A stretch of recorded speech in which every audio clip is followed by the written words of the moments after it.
Well, President Trump blamed Democrats for crime and homelessness in some of the nation's largest cities. All the homeless people living in the streets in America is a disgrace to our country. It's a shame. The world is looking at it. A lot of these people have mental health issues. A lot of them have drug addiction. Some of them simply have fallen on hard times and don't know how to deal with it. But as a compassionate society, it is something that we have to do something about. We can't just talk about it. Should it be the responsibility of the federal government? No. Suddenly, in big American cities, the homeless seem to be everywhere, and that's not your imagination. On any given night, more than 500,000 people sleep outside in this country, enough people to fill Yankee Stadium 10 times over. I yell at them. I confront them all the time. I said, get the heck out of my neighborhood. You're nothing but the criminal element. You're trashing my neighborhood. They charge you. They attack my son with a knife. Look at this. Isn't this lovely? We call it Tent City. It's terrible. There's needles and drugs all over the street. There's tents. There's people that are dying in squalor.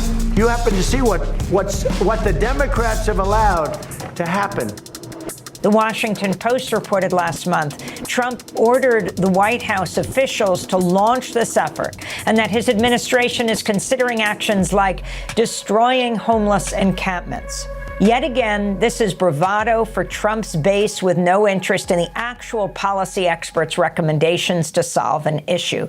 Yeah, I mean, it's ridiculous on a few fronts, but more importantly, Trump himself is in a position where he could truly address this crisis. He has been engaged in massive cuts to HUD, which is where the roots of this crisis begin, when the HUD budget has been cut so dramatically starting in the late 70s and through the early 80s, and has continued since. Just this divestment from ensuring that people in the U.S. have a safe and decent place to call home. So it's really ironic that he's complaining about it and then causing the problem and doing nothing to solve it.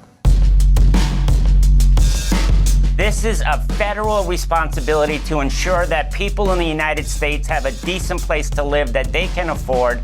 And we now spend $54 billion a year less on affordable housing than we did before the homeless crisis kicked in the early 1980s. Restore that funding, look at the cause and effect of eliminating that funding, and you'll see the numbers of homeless people go way down, because we all know nothing ends homelessness like a home. These are local problems. That's HUD Secretary Dr. Ben Carson. Yeah, it's so profoundly ridiculous that this is the person that's running HUD. When you look at the 1937 Housing Act that created HUD, it said very clearly in that legislation that it was the federal government's responsibility to ensure that people have a clean, safe, adequate place to live. In 1998, they amended that to say the federal government cannot be held accountable to do that during the welfare reform of Newt Gingrich and signed by Clinton. The reason HUD was created is to ensure housing is available to poor people throughout the United States.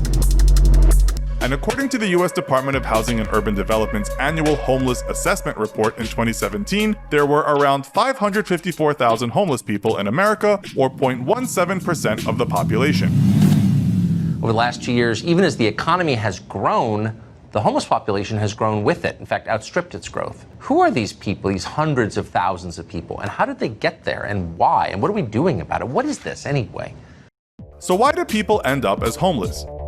Millions of lazy, self-indulgent, and/or irresponsible Americans are their own worst enemies, failing to save for a rainy day while having babies, vacations, lattes at the Starbucks, and unlimited data latest iPhones. But the governments would like us to view them all as feckless victims of an evil oligarchy. I'm betting that most of those threatened with housing insecurity had every opportunity to live a fiscally responsible life but chose to do otherwise and now expect responsible taxpayers to bail them out. People become homeless for many different reasons. The most obvious is simply when there is a lack of housing that low-income people can afford. Without housing options, they face eviction, instability, and homelessness. But health and homelessness are also explicitly linked, with health problems often being a cause for a person's homelessness. An acute physical or behavioral health crisis or any long-term disabling condition may lead to homelessness. According to the U.S. Department of Housing and Urban Development, people living in shelters are more than twice as likely to have a disability compared to the general population. And finally, domestic violence can also lead to homelessness, with many people leaving their homes to escape an abusive relationship. I yell at them. I confront them all the time. I said, get the heck out of my neighborhood. You're nothing but the criminal element. You're trashing my neighborhood. So, are there homeless people in your area? The vast majority of the homeless in Pittsburgh and other cities get there because they lose their job and they have no safety net behind them. In Pittsburgh, we see our homeless population centered around downtown, the north side, the Strip District, the Hill District, the South Side. And the reason for that is because the social services that are there that are absolutely critical to these people, medical care, mental health care, food, a place to shower, a place to wash your clothes, are all centered in that one area.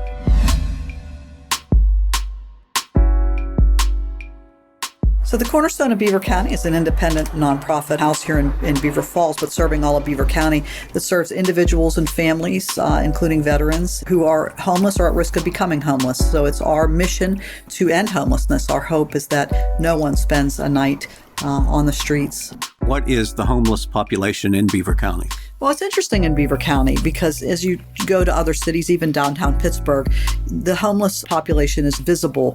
Here in Beaver County, it looks a little different. It's not that we don't have a street homeless population, but it's a lot of individuals who are either living with family doubled up, who are precariously housed. We have some folks who are housed in our local men's shelter at Crossroads Men's Shelter and the women's shelter in Beaver as well. And then we have some transitional and permanent housing programs. But we still do have a population of individuals who are out there living on the streets. It's just not as visible in Beaver County. And who are these homeless people? Many folks on the outside would think transients, drug addicts, alcoholics, prostitution. Those may be the people that we see, even if it's not the biggest part of the population, but those are the people who are most visible. Is that who we're talking about? That's not all that we're talking about. I mean, we have individuals who have come upon hard times. You know, we have veterans who are homeless, who have been deployed, come back, have issues with PTSD, issues reintegrating back into the community.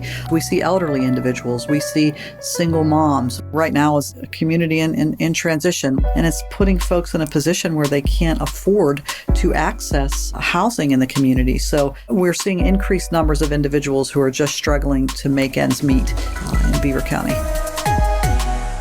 Christ Lutheran Church here in Beaver Falls is 130 years old, but soon its doors will close, shutting off the only men's shelter in Beaver County. This is where the church provides an overnight men's shelter. Up to 20 people show up each night. The soup kitchen is over 25 years old. It was started in the wake of the closing of the steel mills, and the shelter officially opened January of 2011. But Pastor Rapchak says negative perceptions of Beaver Falls and declining interest in church in general, along with aging membership, are forcing the church to count its remaining days.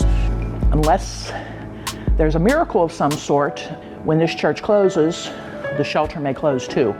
25 years providing food and shelter for the needy. Soon, Christ Lutheran Church will serve its Last Supper.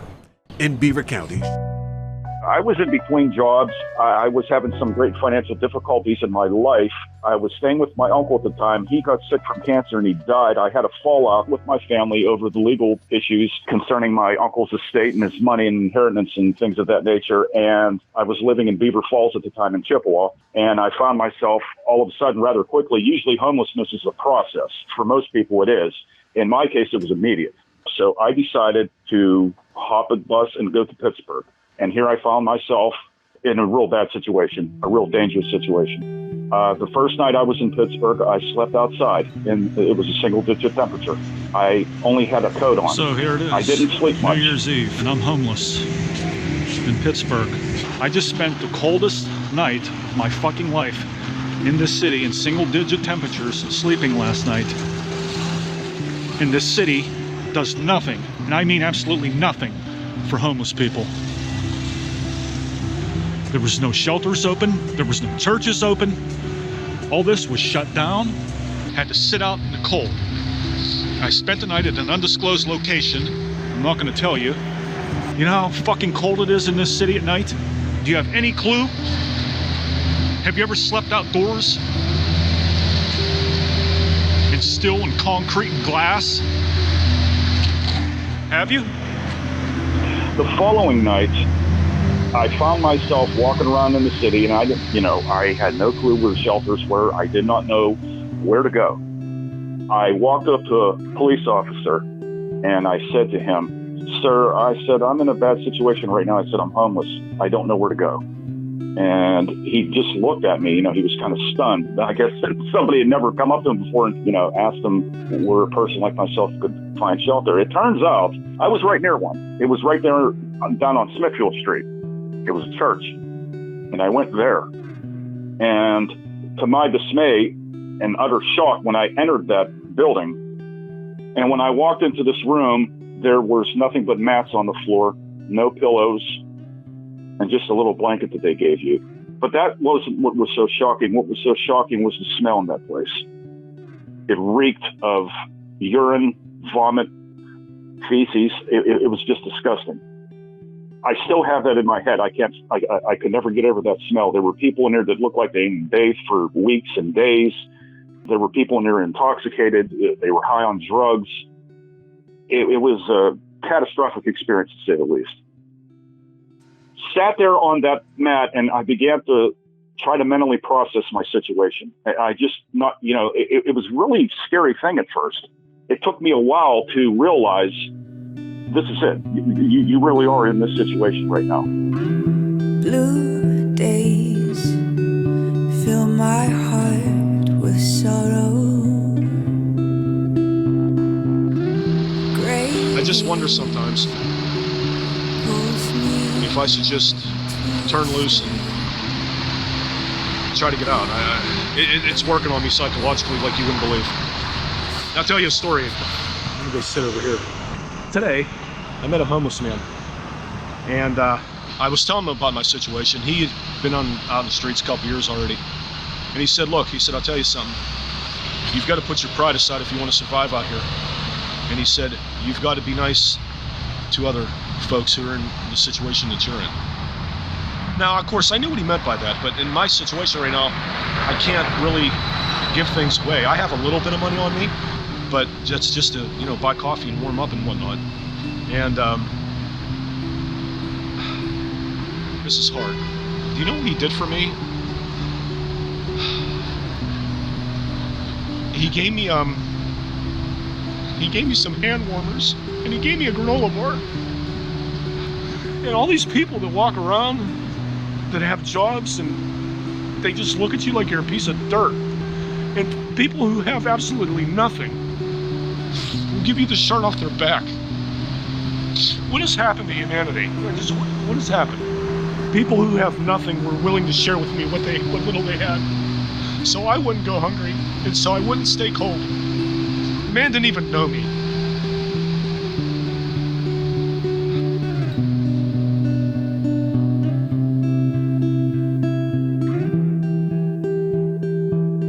You had a camera with you. Could you talk a little bit about the impetus for documenting your experience? Well, that was something that I didn't plan on doing, but one of the last possessions that I left in that house was my camera, and I took it with me. And it was a little GoPro. And I figured to myself, if I'm going to have this experience, I want people to see what it's like to, see the streets for what they are, see people for what they are when they find themselves in a situation such as mine. And I wanted to talk about the people that I knew. I wanted to tell people what it's like to be out here, what kind of food you eat, what the shelters are like, what kind of people you meet, what kind of people to hang around with, what kind of people to stay away from. I try to do a video almost every day. Okay, well, let's just get this vlog started. I don't feel like making one today, but I guess I need to make one because I have some things I guess I need to talk about. First off, today's my birthday. And look where I'm at. You know, it is like everything else in life. As I've said in previous videos, this is something that to fully grasp and understand, you have to experience it for yourself.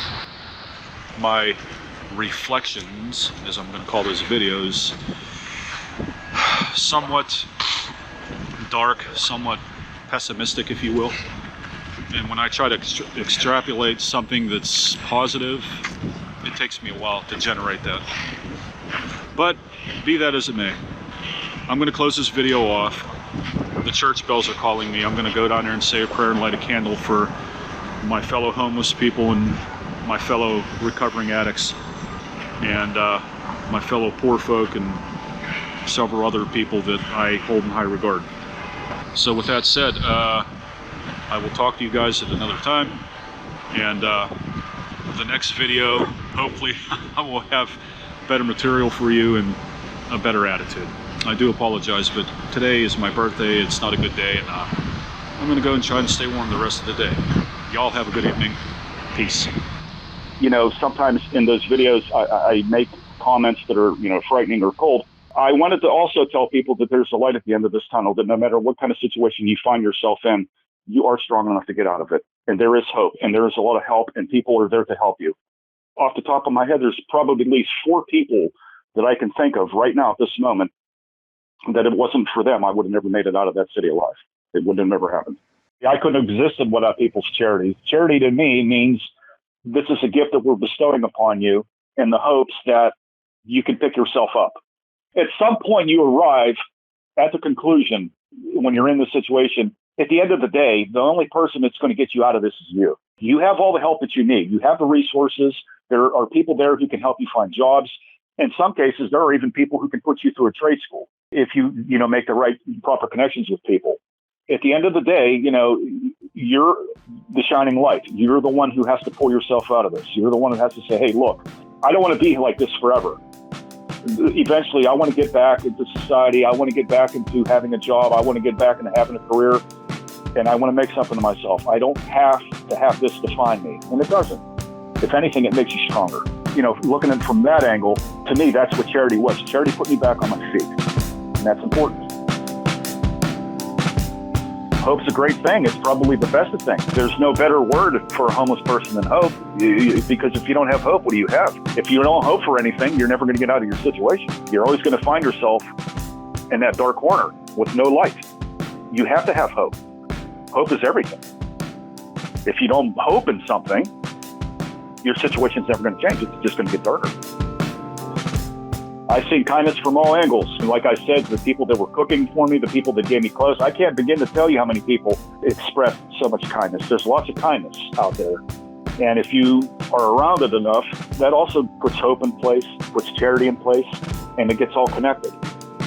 If I can tell somebody anything, if they find themselves in a situation like this, attitude is everything. It starts with your attitude. Can I just wrap up something real quick here, if you don't mind? I currently have a girlfriend now. I'm in a beautiful place. She's the love of my life. And if it wasn't for her, she knew my situation and she took me in. She is the best thing that has ever happened. All the things that I went through out from the streets and to here, if people would have told me that I'm living the life that I'd live now, back then I would have laughed at them. But, I'm telling you, the kindness, the charity, and the hope is all there if you look for it hard enough. And there's a lot of good magic in the world, and I experienced it. And because of what I have now, I'm eternally grateful. I can wrap up the whole experience by saying, yes, it was a very bad time. I've seen things that I don't want to get into detail with because they're so graphic and gory. And I also seen a lot of people shine. I also seen miracles out there. And the miracle is when a person finds himself in a situation like that and they get out of it. So there's a lot of miracles too. And people need to understand that. It just sometimes the person needs a little bit more extra help. And when that person finds the right people and makes the right connections, anything's possible. And I'm not the only story out there. There's lots of them. There's thousands of them out there that can tell even better stories than I can. And we all need to share those stories with them, because when a person finds themselves in a place such as this where they no longer have a home and are sleeping out on the streets, they can't get themselves out. I did it, and a lot of other people have too.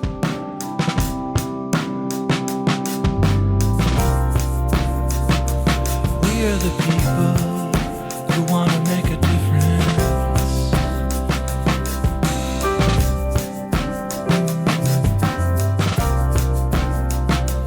We are the people who want to love out loud.